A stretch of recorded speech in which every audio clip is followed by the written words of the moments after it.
Hi, I'm Jeff Hedrick, and welcome to the introductory video for the Horizontal Vertical Bandsaw Quintessential Guide. If you want to skip the introduction and history in this video, here's your chance to skip right into working on your saw. If you decide to hang in here, I will start the first video series I have ever made with a little history about this wonderful combination saw. This disclaimer will explain why I have been very careful about using trademarked brand names only for educational purposes and avoided using photographs that I didn't take. Why make this video series? I have used these saws for decades. With every one I have owned, the saw has not been as accurate as I would wish.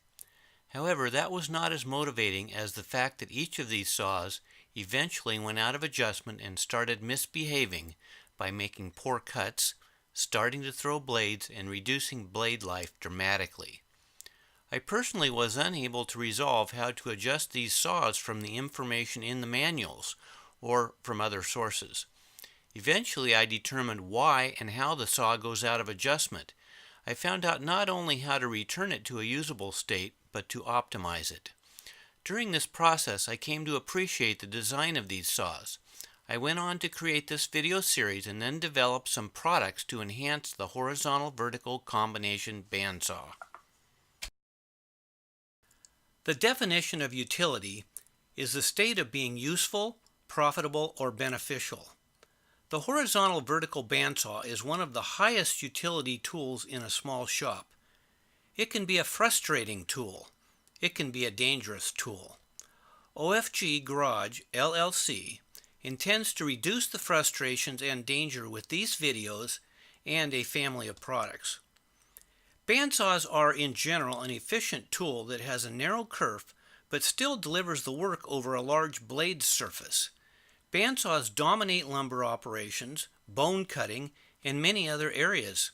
They are made in stationary and portable forms, but the horizontal vertical bandsaw design is the winner when purchasing resources and space are limited. Recently, cold cut saws have risen in popularity for cross and miter cuts. They are fast and they make nice cuts and certainly have their place. There is something of a common misconception that a cold cut saw is a substitute for a bandsaw. I made this chart based upon my experiences with both types of saw. There are many differences, but the addition of a vertical cutting mode really makes the combination bandsaw the optimal tool when space and resources are limited.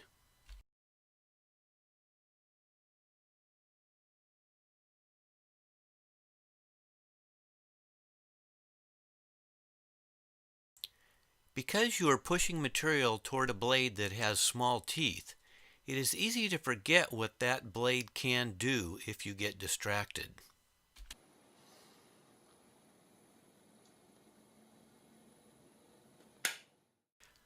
Let's start with some history. Many years ago, a friend gave me a horizontal vertical bandsaw.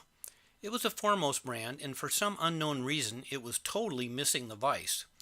That was quite a while ago, but in order for that old used saw to find its way to me, it first had to either be produced after the utility patent of the original design expired or through an agreement with the patent rights owner. The designer's name was Walter Smirziak, and Walter somehow managed to get the patent in June of 1974, despite the fact that utility patents by Raymond Tester in 1960, P.J. Jacobson and Walter Koinzan in 1969 and 1971 already existed for similar machines. In addition, he received the patent almost concurrently with the utility patent by Carl Alexander, granted 3 months earlier in March of 1974. The first 3 designs patented were brilliant, complicated designs that were probably difficult to build and don't list any patent assignments.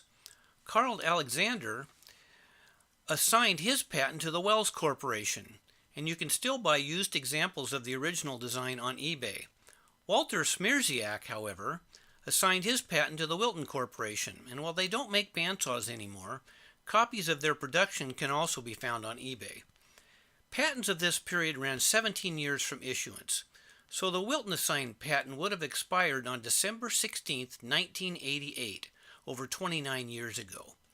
Whether Wilton let the patent expire or kept it intact until 1988, I don't know. But two manufacturers took up the task of manufacturing clones, Foremost and Jet, both making saws out of Taiwan that exactly mirrored the Walter Smirziak design assigned to Wilton. Nobody could possibly predict the number of brands, the number of factories that have and still make these saws, but it is a lot because it is one of the most utilized and copied tool designs ever created. Regardless of the make of your saw, if it is of the Smirziak combination bandsaw design, the adjustments and modifications in these videos will be adaptable. Take some assurance that these videos will very likely guide you in repairing and adjusting your saw. Thank you for listening to this 5-minute video. You have heard some history of the horizontal vertical bandsaw and listened to a pledge from me and my company, OFG Garage, to help you not only recover a naughty, misbehaving saw, but to perfect the performance of it. I am certain there are some old-timers out there that know more about the history than I have been able to ascertain, and I welcome comments to correct and add to it. If you are so inclined, I hope you will move forward into the hardware upgrading module that will basically upgrade and change the style of some of the fasteners that come on the saw that are a United States standard thread with a metric head.